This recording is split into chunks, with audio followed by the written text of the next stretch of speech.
So that was Donald Trump yesterday arriving in Pennsylvania, doing his signature wave to nobody, as we have seen him do in each city in which he arrives. Notice there is still no Melania at all by his side. We see Donald Trump spiraling, and after his election rigging scheme in Nebraska went bust, Trump posted a series of bizarre rants on his social media app complaining, and then he took the stage in Pennsylvania where he rambled incoherently, struggled to form complete sentences, and obsessed over Oprah and other celebrities who he thinks are mean to him. Meanwhile, Vice President Harris is focused on what truly matters, like fighting climate change, lowering costs for working families, and protecting women's rights. I'm going to get into all this, and I'm going to show you some of Trump's craziest posts. First, I need you to hit that subscribe button. We are on our way to 3.5 million subscribers, and hit the like button. It really helps get these videos out as far and wide as possible.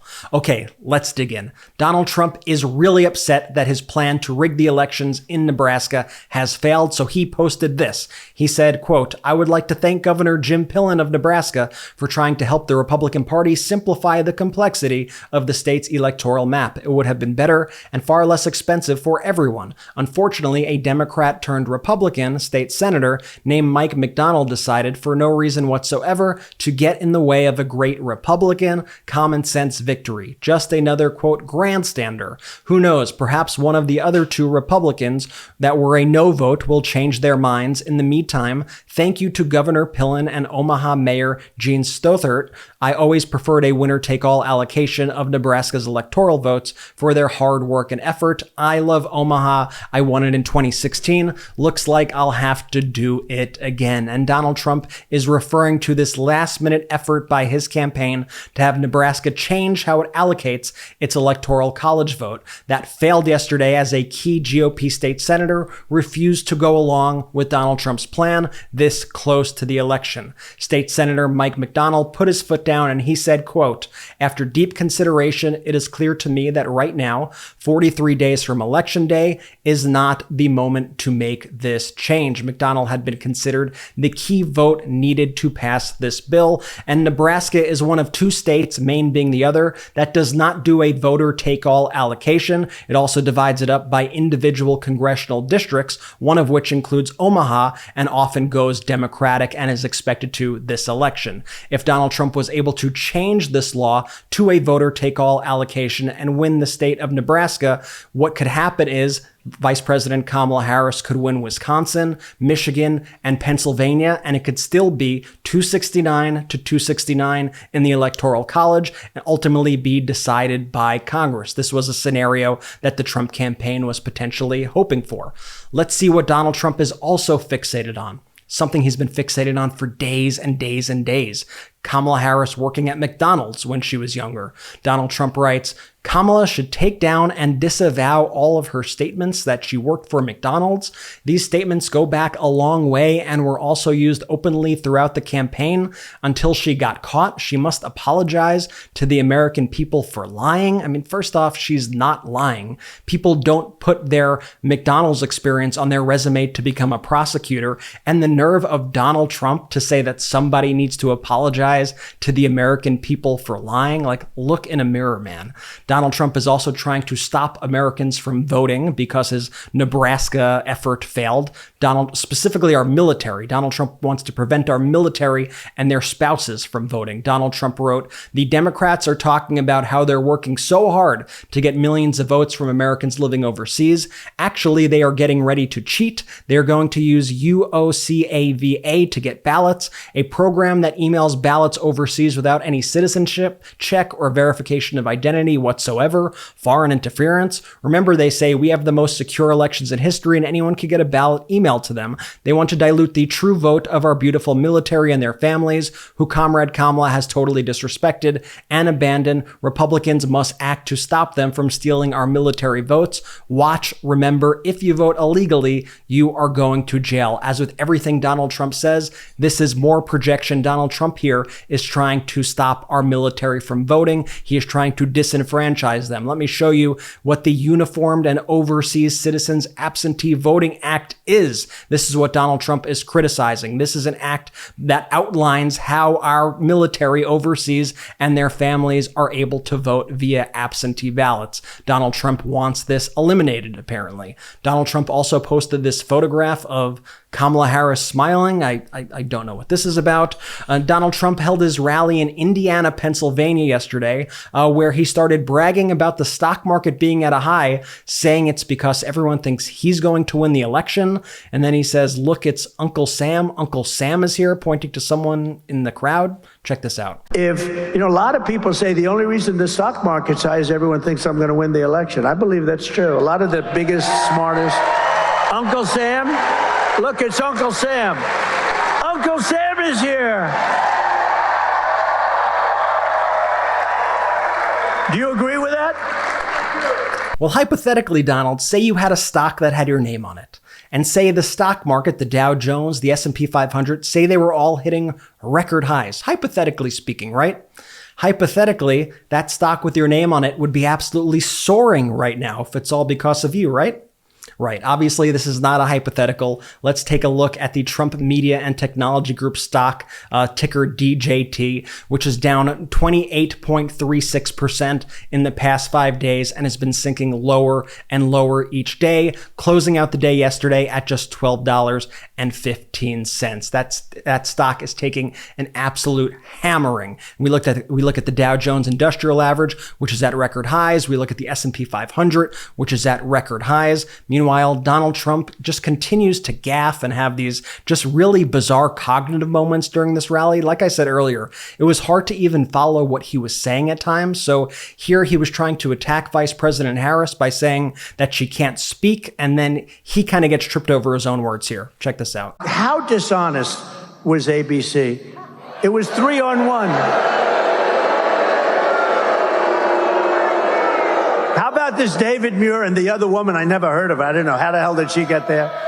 I never heard of her. Then honestly, I really don't know what Donald Trump is even trying to say. He was upset about an interview that Kamala Harris had. Let me know if you could even follow this at all.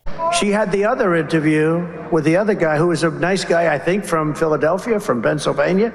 And he was a nice guy who was asking her all these, they don't take like I do. Anybody who wants to go, what the hell difference does it make? They have, and how dishonest was ABC? It was 3-on-1. Huh? Yeah, I mean, if you have any idea what he said at all, you could let me know in the comments. I legitimately have no clue. Donald Trump continues to be haunted by the debate against Vice President Kamala Harris. He can't get it out of his head. I think it's going to haunt him for the rest of his life. And speaking on the debate, Donald Trump said that anybody that thinks crime is going down is a serious brain problem. Watch Donald Trump's serious brain problem here. I said, anybody that thinks crime is going down is a serious brain problem. Then Donald Trump yells at the crowd that they need to get their husbands the hell off the couch. Is this directed at J.D. Vance? We have to win Pennsylvania. Go out and make a plan to vote early, vote absentee, or vote in person on election day, but you got to get out and vote. You got to say to your husband, Harry, get the hell off that couch. Then Donald Trump starts whining and complaining about celebrities. Here he whines about Oprah Winfrey. Gets out Oprah Winfrey, who I used to know well. She used to love me until I decided to run for politics. Oh, let's go to Mar-a-Lago, Donald. I love the place so much. No, she used to love me, but once I ran for politics, that was the end of that, and that was okay with me. I couldn't care less because we got to make our country great again. Got to make it great again, greater than ever before. Then he complains about The Tonight Show. It was like 2015, thinking about running. I was going to run. I went on his show, right? And he goes, The Tonight Show, which is dying. They're all dying. Where's Johnny Carson? Bring back Johnny. It made you appreciate, right, Uncle Sam? Then he complains about Jimmy Kimmel. And ABC is dying. He was the worst host in the history of the Academy Awards. Remember I did that? Remember I wrote I put a truth. Everybody should go to Truth immediately. And by the way, we also love Elon, I have to tell you. Gave me a big endorsement. Big one. But remember in the Academy Awards, I said how he's the worst host in the history of the Academy Awards. And this stupid guy goes up, and just before the Best Picture of the Year, the show is almost over. They're waiting for the Best Picture of the Year.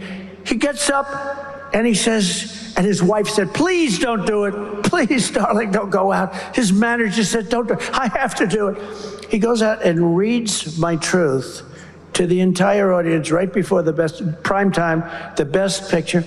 And it said basically, he is the worst host in the history. He reads the whole thing.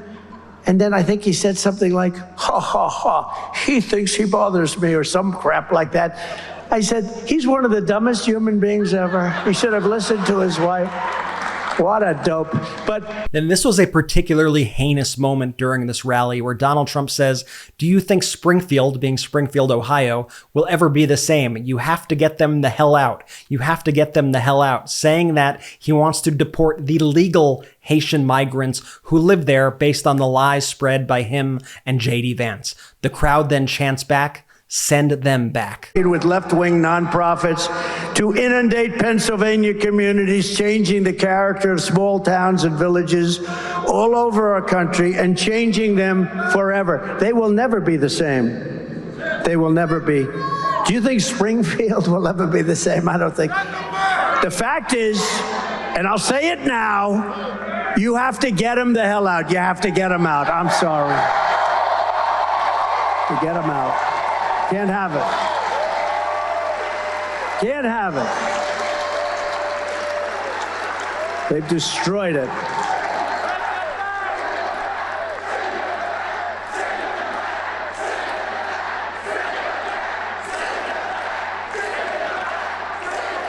It's terrible. It's terrible to say, and it's a tough. That's just flat out gross. That's un-American. These are legal immigrants who came to this town because they were begged to come to this town because this town was failing. They had no workers, and these migrants came, they took the jobs, and they literally saved the economy. And this is how they're being treated by Donald Trump and J.D. Vance and this MAGA ecosystem. It's just a disgrace. It's so disgusting.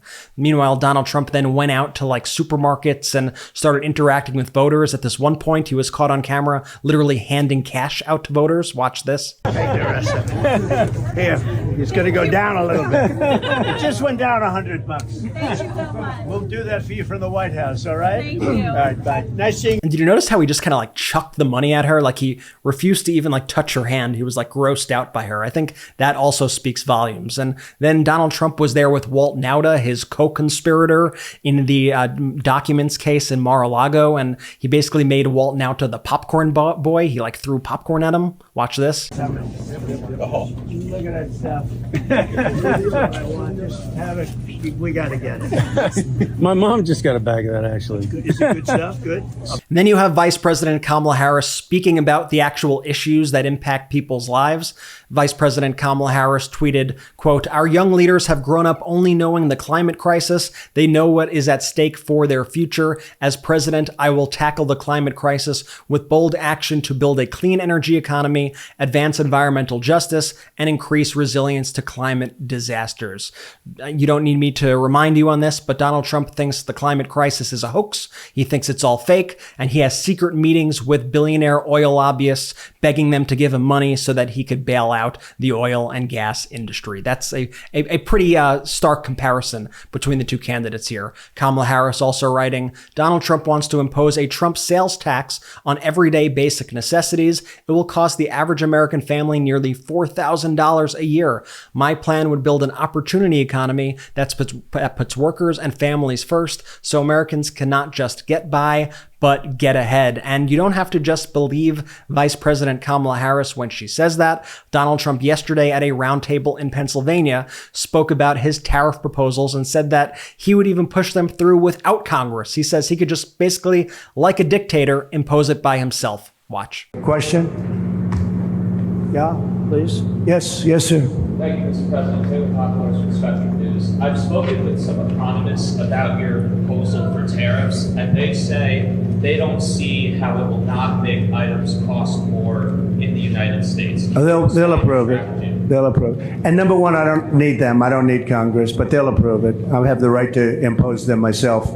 if they don't. And as Jeff Stein of the Washington Post points out about Donald Trump's comments, Trump has proposed tariffs as high as 20% on all $3 trillion of annual imports to the United States. It could be as high as a $5 trillion tax hike. So there you have it, folks. On the one hand, you have the Trump tax. On the other hand, you have Vice President Harris trying to actually lower costs for the American families. That's the latest update we got for you. Donald Trump continues to spiral. He continues to hyperfixate on these celebrities and, oh, this person's mean to me, and let me ramble about me, my problems. He just continues to concoct these various schemes to try to disenfranchise American voters. But folks, democracy is winning thanks to you. And to keep democracy winning, make sure you share these messages. Remember to hit subscribe on this video, hit the like button, leave a comment, let me know what you think of this report. I love reading all your comments and I respond to as many as I can. Remember to subscribe to the MeidasTouch podcast anywhere you get audio podcasts. And until next time, I'll see you soon. Love this video? Make sure you stay up to date on the latest breaking news and all things Meidas by signing up to the MeidasTouch newsletter at MeidasTouch.com/newsletter.